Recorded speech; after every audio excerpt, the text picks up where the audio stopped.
Saudara dan saudariku yang terkasih dalam Kristus. Hari ini saya ingin berbicara tentang tantangan menjadi murid Kristus. Dan perikop atau Injil Kitab Suci yang akan kita bacakan pada kesempatan ini yaitu dari Injil Yohanes bab 15 ayat 18.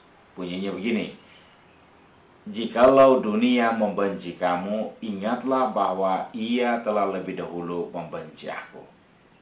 Itu nasihat Yesus kepada murid-muridnya. Jadi saudara dan saudariku yang terkasih dalam Kristus, menjadi pengikut Kristus, menjadi murid Kristus tidaklah mudah, tidaklah gampang. Kita diutus untuk mewartakan sabda Tuhan, untuk mewartakan kabar gembira, untuk mewartakan cinta kasih Allah, demi memenangkan jiwa-jiwa. Saudara dan saudariku yang terkasih, saya sudah pernah menyeringkan pengalaman saya bahwa ada seorang anak kecil yang sedang mempersiapkan diri untuk menerima komuni pertamanya. Anak SD kelas 2. Ya, di Amerika Serikat banyak keuskupan yang memberikan komuni pertama kepada anak-anak yang umur kelas 2 SD. Dan suatu saat saya masuk ke kelas itu, dan anak itu bertanya begini, "Bagaimana saya dapat menyelamatkan saudara-saudara saya?" Saya hanya menjawab dia secara singkat bahwa kita hanya bisa menyelamatkan mereka dengan mencintai mereka. Kristus datang ke dunia mencintai kita semua supaya kita bisa selamat. Dia mencintai kita agar kita dapat mengenal cintanya, dapat mengenal kasihnya, dapat mengenal penyelamatannya. Saudara dan saudariku yang terkasih, itulah jawaban saya berikan kepada anak itu yang bertanya, bagaimana saya dapat menyelamatkan saudara-saudara saya. Saudara-saudariku yang terkasih dalam Kristus. Terus, kalau kita membawa kabar gembira, kita berjuang untuk mencintai mereka, tetapi kenapa mereka membenci kita? Saudara dan saudariku yang terkasih, sekali lagi Yesus katakan bahwa kita bukan dari dunia ini, karena Dia telah memilih kita. Saudara dan saudariku yang terkasih dalam Kristus, sekalipun Yesus membawa kabar gembira, sekalipun Yesus mewartakan cinta kasih, mencintai orang-orang yang datang kepadanya, tetapi saudara dan saudariku yang terkasih dalam Kristus, tidak banyak orang yang memahami cinta kasih Allah. Tidak banyak orang yang mau menerima cinta kasih Allah.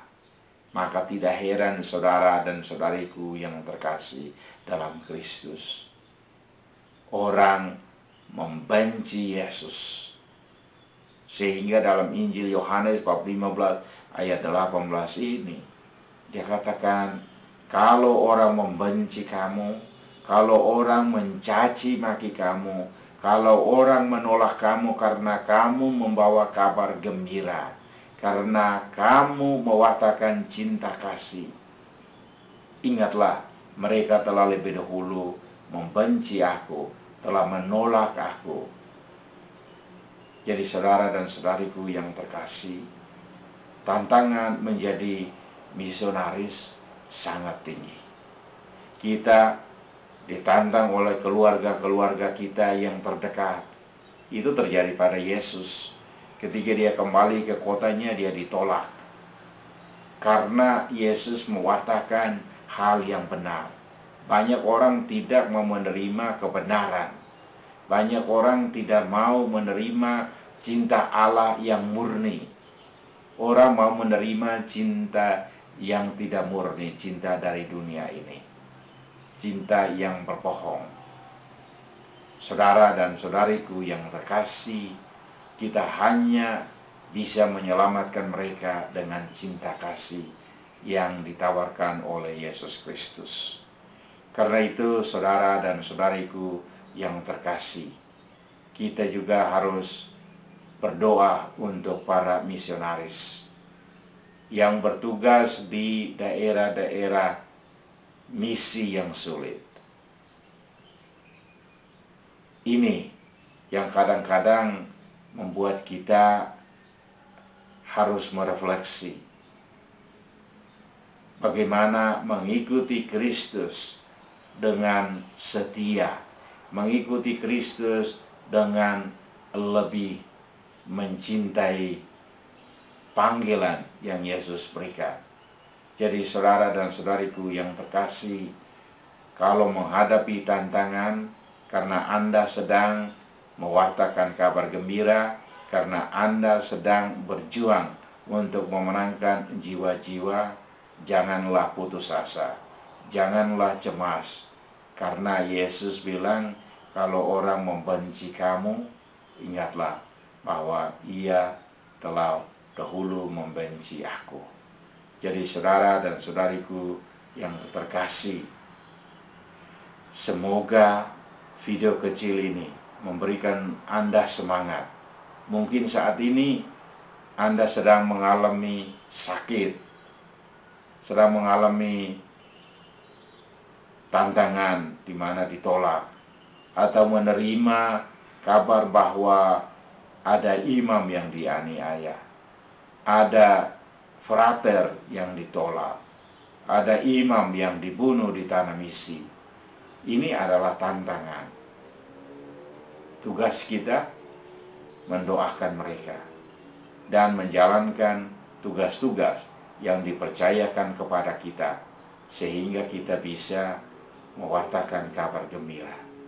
Saudara dan saudariku yang terkasih, poin yang terakhir yang saya mau katakan adalah Yesus tidak pernah meninggalkan kita.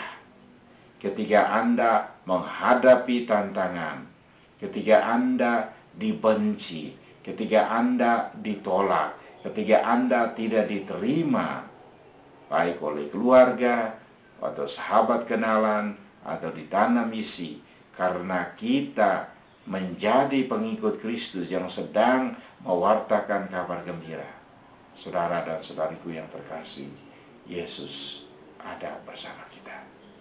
Dia membisikkan di telinga kita bahwa ingatlah, orang telah membenci aku lebih dahulu sebelum membenci kamu. Jadi saudara dan saudariku yang terkasih dalam Kristus, semoga Tuhan memberkati Anda, dan semoga jiwa-jiwa yang tersesat bisa dihantar kepada Tuhan.